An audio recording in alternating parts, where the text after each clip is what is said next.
Feature Friday. The freshest. Next, we have a song Sunn? from the T series mixtapes, Oh, interesting. which is like a studio. But this is. Sunn, Raha, Hai, or Hai, Rozana. But wait, because there's like two singers here. Shreya Ghoshal Uh-huh. and Bhusham Kumar Ahmed Khan. Oh my god. That's a very long name. I think we might No, be. I think here, this, singers. no, the singer is Shreya Ghoshal. Okay. That's it. All right. This was also incredibly requested, this singer. And we always try to attempt to find a live. So let's give it a watch. This has 46 million Oh, it's views. T-Series. It's the T series mixtape. I think they're like the most popular YouTube channel in YouTube. Oh really? Yeah, they have like 192 million subscribers. Oh my god! This is the first time I've ever watching a music video from like a video with them. I remember because there was that thing about like back in the That's day, so like wild. PewDiePie and T-Series, right? They were the two most subscribed channels in the world, and then they were sort of, you know, who was gonna become number one. Like the royalties. Yeah, so Oh my god! so I've they're very big in music production. It seems. Let's give it a watch. I would think so. Never seen it. No, me neither. It's first time. Episode. Shreya Ghoshal or Ghoshal. Ghoshal. Nice, but freaking production. Oh yes.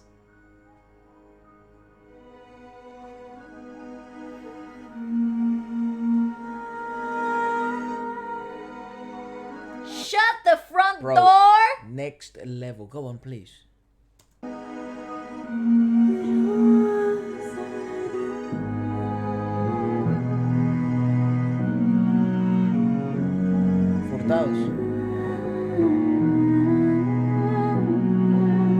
She sounds like another violin.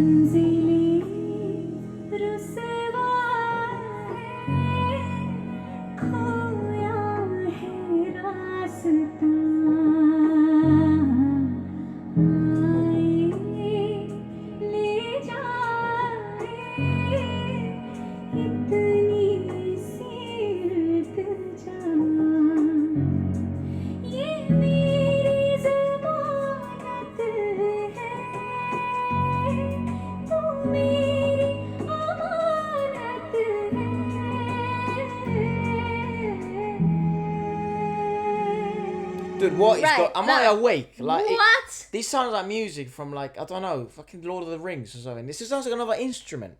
She does. Like, okay, there's something really interesting here happening vocally speaking. She is singing like classical edge with a very good spiky twang that comes from the style of the music itself. It's so signature, this music actually, to have that twanginess coming through so strongly. But you know what doesn't happen often? That sweet quality usually is taken away by the twanginess. Right. In this case, you're having her take absolute advantage of that. So you're never gonna hear her belt or exert any actual forceful effort because the twanginess is providing the elevation of the larynx naturally.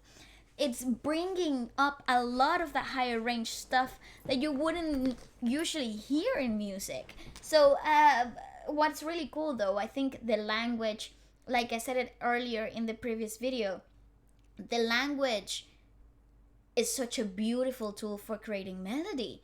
It's so rich in the way that you can take advantage of the long vowels, of the long consonants, of the playing with the larynx and then readjusting the sound itself. It's so difficult. What she's doing here is so very hard. Technically speaking, I don't know. So would you say like What? then different, different languages in India? Are they remotely different, or perhaps do they all have perhaps the same kind of sound that a connotation to them, or? I don't know. I would have to hear them in the fact of like some languages are naturally more twangy than others. Right. Some other languages are, more percussive, syllabic. Because there's certainly lots I of don't benefit. know. We've noticed this because we've had the privilege to to be able to watch music from all over the world thanks to the podcast and thanks to you guys. And one of the things that's always the highlight, it's obviously the utilization of language through music and it being maximized, it being used in its maximal form to create something. It could be more melodic than usual in other languages. It could be more percussive due to its syllabic nature. So that means that rap sounds insane in it. Or, it could be very percussive just by the use of certain consonants more constantly in its structure. But oh my god, the studio here is also nuts. The way it's the sound is mixed is like ethereal.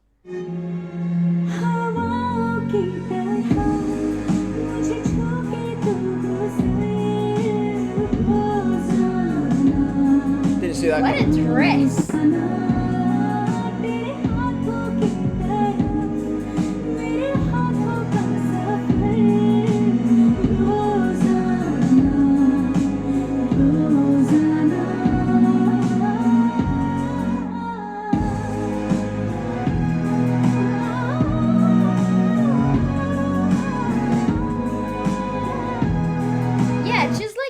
She's like a flute herself, she's like a wind instrument. I don't know how she does that. Pretty worth highlighting that, something that is worth highlighting is, in the last performance and sort of this one, both singers, and this is what you keep coming on about, it's sort of like stillness and groundness. It's minimal movement and everything has a purpose to be able to perform this sort of, and I think it has to do with the length of things. Because you have breath to be, economy. You have to be smart. You can't be jumping around and paramount, dancing, right? Not also, I guess the venue also matters, and the environment also has to be taken into consideration. But I think, like what I'm noticing so far is that because of the natural length of the singing phrases. Yeah, I'm trying to think of a better word for it, but I think length might be correct. Of the language that it provides when mixed with music and the style of singing that they decide to do, it forces the singer to become an expert in breath economy. Yes.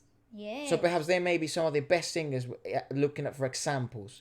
Yeah. On breath control, breath economy. I would say if you're a training singer or somebody who's willing to take on new challenges in the singing journey, learn one of these songs.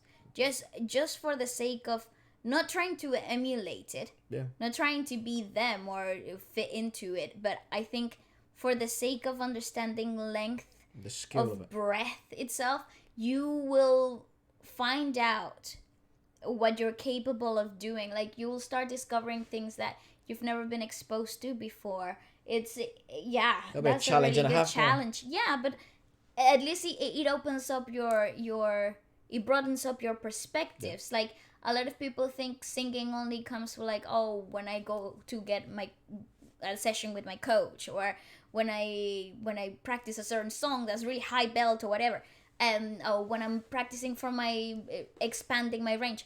You can learn so much by trying to emulate sounds, and this would be a perfect example of having to understand breath control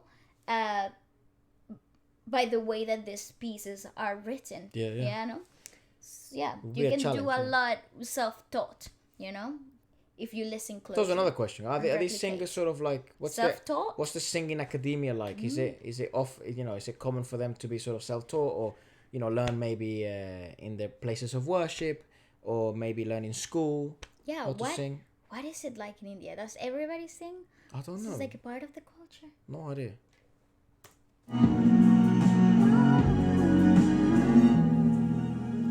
Good.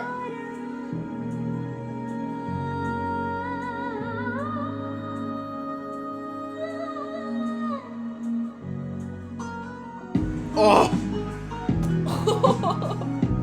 Yes. Yes.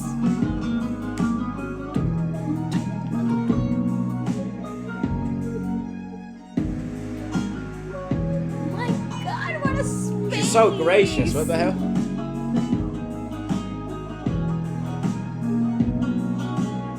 I love the double bass guy. He's living his best life. Oh, hello, DJ.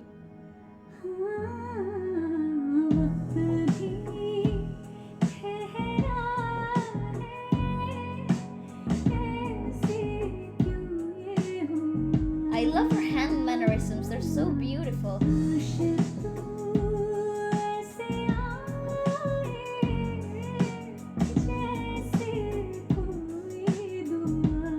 Interesting, huh? That was in whole breath.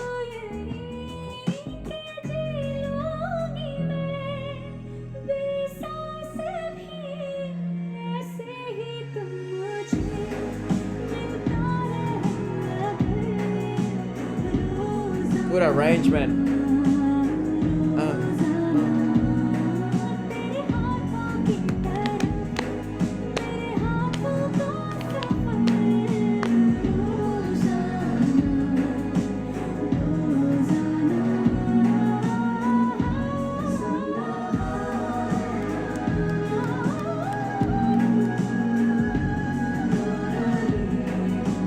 It's not the high. It's not the fact that she hit a high note. It's how she got to the high note. It's like whatever she did in between. It's not the fact that no. Oh, also, by the way, I love looking at her closely. I would love more close-ups actually. Yeah. But just to like see what's actually happening here. No, in the whole face, because a lot of her exertion of sound is also coming through down the nose. Like, no, her nose, like a lot of the twang is coming down through. So when she's singing, those high notes are really still and they have literally no edge of vibrato. She's maintaining a really still note. I feel like a lot of it is coming down through the nose too. Right. That is such a different way of approaching singing, especially how the way I've been taught. Here, I am naturally very twangy, right? I sit here really high, given the fact that my first language is Spanish. That means it's like That sound is really annoying. It is like people usually relate that to an annoyance. like the epitome of twang would be a child. No. The girl from Friends. That girl, what's her name? That girl, that one. She is the epitome of twang. Janice from Friends. If you want to know what twanginess sounds like, that's it. She's the epitome of it. But also, generally speaking, depending on what language you speak, You your larynxes sit higher. I sit high. That's it. Go on. They sit higher. I'll let you explain it. Yeah. In Spanish and in Tagalog, for example, they sit really high. And we speak very like through high cheek sound coming down the nose. But that usually is taught to, in singing classes, academically speaking, is usually Managed. Yeah, you use it. Calibrated. Yeah, you use it for certain things. It's a choice.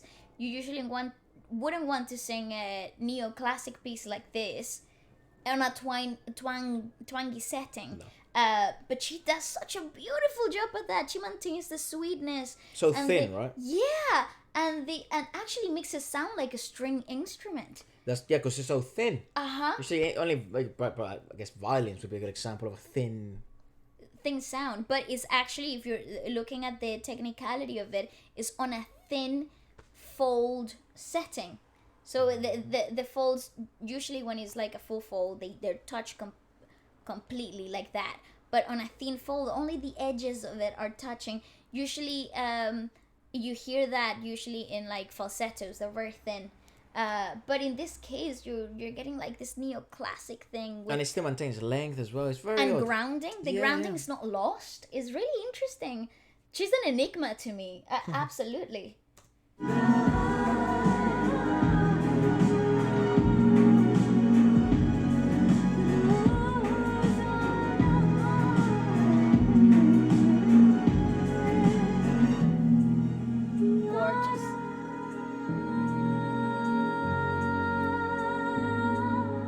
Perfect example of that. What was you talking about? It's one breath as well. Her modulation is wonderful.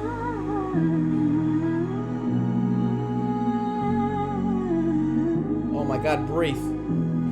She doesn't need to. That's the thing.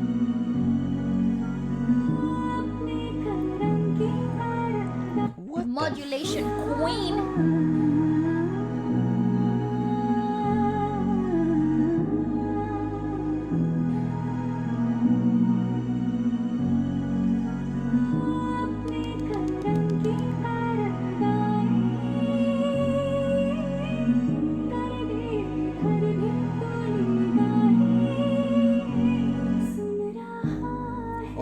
arrangement. Bloody hell. Oh, come on. That is freaking Oh, nuts. props to all those musicians. Bloody hell. Oh my God, Who are the they make percussion the fellas? magic. Gautam Sharma, Bharat Kulkarni, Raju Kulkarni. Oh, they're brothers. Oh, they're brothers. Or perhaps not, but Isn't it one wonderful, visiting Mother? We have Mother listening as well. She's not on the chair today, but she is listening. Oh my God, What that was do you think is so far? fantastic. It's insane, isn't it? What It the is fuck? magical. It's like you're walking down this freaking, like you know in those videos of like Says Mother's present, swears. plankton beaches where like they're bioluminescent. You know, Yeah, like yeah. when you step, they kind of like light up. Yeah, like Avatar. Yeah, I kind of feel like this song sounds like that. Whenever a note comes in, it's like a spark of light. So now I understand why. Because a lot of people were saying, I don't know if maybe this is more like Bollywood, but like a lot of movies have like insane tracks. Oh well, this was absolutely wonderful. I don't know what that was Oh, for, I understand but because it was you can paint so many freaking nuts. pictures with it. Anyways, wow.